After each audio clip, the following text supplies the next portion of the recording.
ആളുകളുടെ നന്ദികേട് ചിലപ്പോൾ വളരെ വലുതാണ്. ഭാര്യ ചെയ്യുന്ന നന്മകൾ 1000 നന്മകൾക്കിടയിൽ ഒരു പ്രശ്നം ഉണ്ടായാൽ അവൻ 1000 നന്മകൾ മറക്കും. യഥാർത്ഥത്തിൽ സ്ത്രീകളുടെ സ്വഭാവമായി പറയപ്പെട്ട കാര്യമാണ്.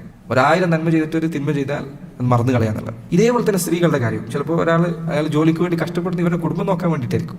പക്ഷെ അയാൾ ഗൾഫിൽ പോയി അയാൾ വിട്ടു നിന്ന് കഴിഞ്ഞാൽ നാട്ടിലെല്ലാവരോടും അയാളെ കുറ്റം പറഞ്ഞെടുക്കുക, അയാളെക്കുറിച്ച് പരാതി പറയാം. ഇസ്ലാം എത്ര മനോഹരമായാണ് ഭാര്യയും ഭർത്താവിനെ വിവരിച്ചത്. ഹുന്ന ലിബാസുൽ ലക്കും വഅൻതും ലിബാസുൽ ലഹുന്ന. സ്ത്രീകൾ നിങ്ങൾക്കുള്ള വസ്ത്രമാണ്, നിങ്ങൾ സ്ത്രീകൾക്കുള്ള വസ്ത്രമാണ്, നിങ്ങളുടെ ഭാര്യമാർക്കുള്ള വസ്ത്രമാണ്. ഇത് വസ്ത്രത്തിന്റെ സ്വഭാവം. അയ്ബുകൾ മറച്ചു പിടിക്കുക എന്നതാണ്. ഭാര്യയുടെ അയ്ബ് ഒരിക്കലും നിന്നിലൂടെ ഒരാളും അറിയരുത്. നിന്റെ ഉമ്മയോ നിന്റെ വാപ്പയോ നിന്റെ സഹോദരങ്ങളോ നിന്റെ കൂട്ടുകാരോ അറിയരുത്.